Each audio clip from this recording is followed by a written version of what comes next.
Mga kababayan ha, bago siya naging presidente, siya isang clown, ang komedyante. Yeah, isang komedyante.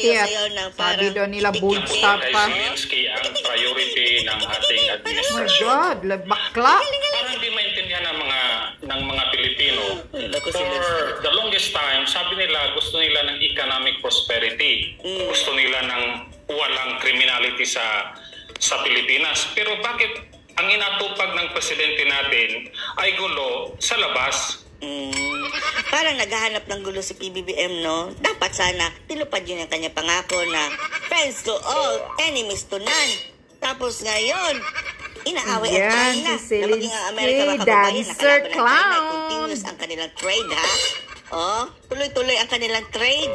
Ngayon, etong China at saka Pilipinas ay parang pinuputol ang mga trades. Dahil sa away. Inaway kasi Which weak tayo Wala tayong... Weak! Wala tayo. We are a poor country. We are a third world country.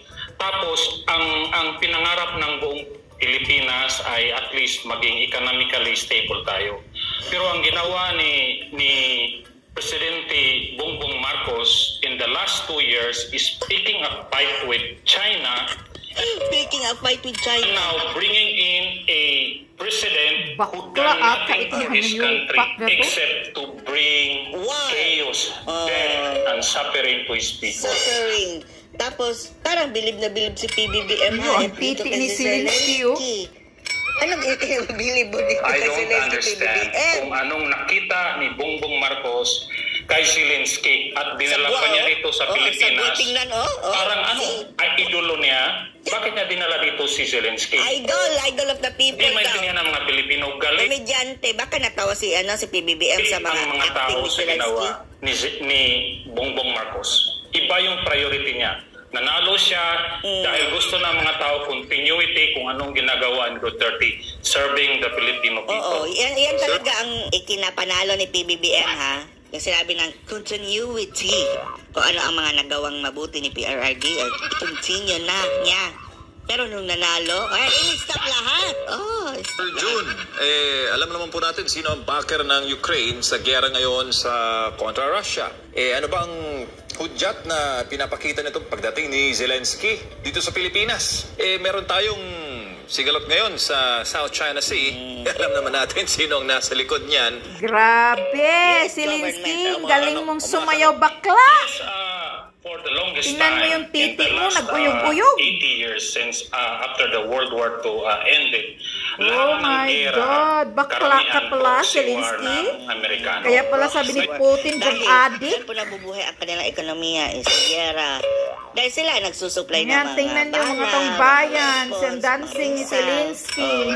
Yun ang pinaka malalang proxy war na nangyari itong Ukraine. Ukraine and Russia ang daming namatay. Are related by blood, by culture, tapos geographically, and also share language. Maraming ang Russian speaking Kumbaga magkapatid yan, bro yan. Pero ang ginawa, napasok ng napasok na komedyante. US, ang government, through Zelensky. When Zelensky ran for president, sabi niya, I will make peace with Russia. Anong ginawa ni Zelensky when he won? Tumakbo siya sa US at he picked a fight with oh my God, bakla ka pala, Zelensky, clown. Tumakbo siya sa US at he picked a fight with Russia. Nagbabalak pa makipag-miyembro doon sa NATO, mga kababayan, na isang organisasyon ng kasama ang Amerika, di ba? Ang purpose po ng NATO, mga kababayan, is anti-Russia po yan. Anti-Russia. Tapos balak pumasok itong si Zelensky. Ibig sabihin, mga kababayan, papasukin ang pwersang Amerikano din sa kanilang lugar. Bago palang mangyari yan, pinigilan na nitong si Putin. They killed lots of Russian-speaking Ukrainians. Tapos before pa yan, mga kababayan, ini-eliminate daw itong si Zelensky, itong mga pinaghihinalaan nilang mga Russian na spy doon sa kanilang lugar bago pala nangyari ang gulo. Kahit pa yung mga, hindi naman talaga spy pero mayroong Russian origin. Kasi hindi pa maiiwasan mayroong Russian, kasi magkatabi lang, walang border na dagat. Magkatabi lang sila.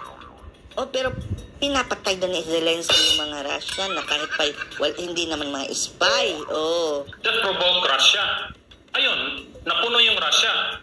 Ngayon, that very same pattern na ginawa ng US to Ukraine is basically happening now dito sa Pilipinas.